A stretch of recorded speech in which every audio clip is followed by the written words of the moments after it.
വന്നിരിക്കുകയാണ്. നോമ്പുകളുടെ കാലമാണ്. ഈ നോമ്പ് തുറക്കുമ്പോൾ ഏറ്റവും പ്രധാനപ്പെട്ട കാര്യം അത് ഈന്തപ്പഴമാണ്. എല്ലാ നോമ്പ് തുറക്കുന്നതിന് മുമ്പ് ആദ്യം കഴിക്കുന്ന ഈന്തപ്പഴമല്ലേ.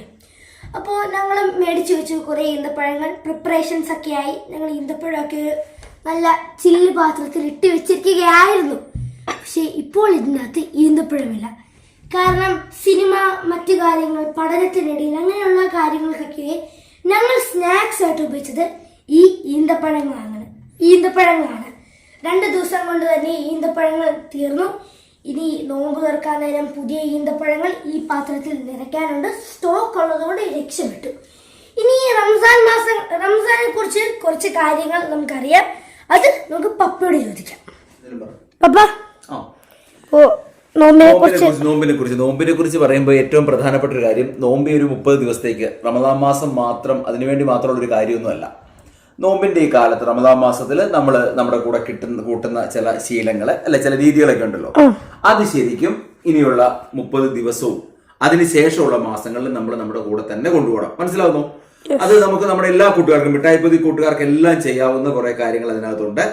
അത് നമുക്ക് ഓരോ ദിവസവും ഓരോ കാര്യങ്ങളായിട്ട് പറഞ്ഞു പോകുന്നതല്ലേ നല്ലത്. അപ്പൊ ആദ്യം നമ്മൾ നോമ്പുമായി ബന്ധപ്പെട്ട നിഷ, നമ്മുടെ വീട്ടിൽ തന്നെ കഴിഞ്ഞ ദിവസങ്ങളിൽ അമ്മായും പപ്പായും നമ്മളെല്ലാവരും കൂടെ ചേർന്ന് ചെയ്ത കാര്യങ്ങൾ എന്താ?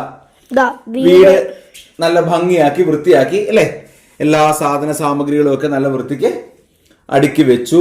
അധികം വീട് മൊത്തത്തിൽ ഇടയ്ക്ക് കിടക്കുന്ന പോലെ പൊടിയൊക്കെ പിടിച്ച് അങ്ങോട്ടും ഇങ്ങോട്ടും മാറി കിടക്കുമല്ലോ. എല്ലാ സാധനവും കൃത്യസമയത്ത് അടുക്കി എല്ലാ പൊടിയൊക്കെ മാറ്റി വൃത്തിയാക്കി. അത് ഈ റമദാൻ മാസം മാത്രം ചെയ്താൽ മതിയോ? ഇപ്പൊ നോമ്പ് കാലത്ത് തുടങ്ങുന്ന ആദ്യത്തെ ശീലം, നോമ്പിന്റെ പ്രിപ്പറേഷനിൽ തുടങ്ങിയ ഈ അടുക്കും ചിട്ടയും തന്നെയാണെങ്കിൽ വീട്ടില് കൃത്യമായിട്ട് എപ്പോഴും പൊടിയൊക്കെ തട്ടി വീട് വൃത്തിയാക്കി സൂക്ഷിക്കുക. സ്കൂളിൽ നിന്ന് വന്നു കഴിഞ്ഞാൽ ചില ആൾക്കാരെ പോലെ പാത്രവും ബുക്കും ഒക്കെ എവിടെയെങ്കിലും വലിച്ചെറിയാതെ ഇപ്പൊ ചെയ്യുന്ന പോലെ എല്ലാ ദിവസവും അപ്പൊ എല്ലാ കാര്യങ്ങളും കൃത്യം വെക്കുക. നിങ്ങൾ സ്കൂളിൽ നിന്ന് വരുമ്പോൾ ബുക്കും പുസ്തകവും നിങ്ങളുടെ ID കാർഡും ബെൽറ്റും ഒക്കെ ഉൾപ്പെടെ, അതുപോലെ എന്ത് സാധനങ്ങളും വീട്ടിലിരിക്കുന്ന ഏത് സാധനവും അങ്ങോട്ടും ഇങ്ങോട്ടും മാറിയിരിക്കുന്നത് കണ്ടാൽ അതെല്ലാം കൃത്യമാക്കി അടുക്കി വെക്കുക. അത് നമുക്ക് ഈ നോമ്പ് കാലത്ത് കൂടെ കൂട്ടാവുന്ന ഒരു പ്രധാനപ്പെട്ട ശീലമാണ്. നോമ്പിന് മുമ്പ് തന്നെ എല്ലാവരും അത് പ്രിപ്പയർ ചെയ്യുന്നതുകൊണ്ടാണ് ആ കാര്യം പറഞ്ഞത്. അങ്ങനെ നമുക്ക് നോമ്പ് കാലത്ത് തുടങ്ങി അത് നോമ്പിന്റെ കണ്ടിന്യൂ ചെയ്ത് പിന്നീട് ജീവിതം മുഴുവൻ കണ്ടിന്യൂ ചെയ്യാൻ പറ്റുന്ന കുറെ കാര്യങ്ങളുണ്ട്.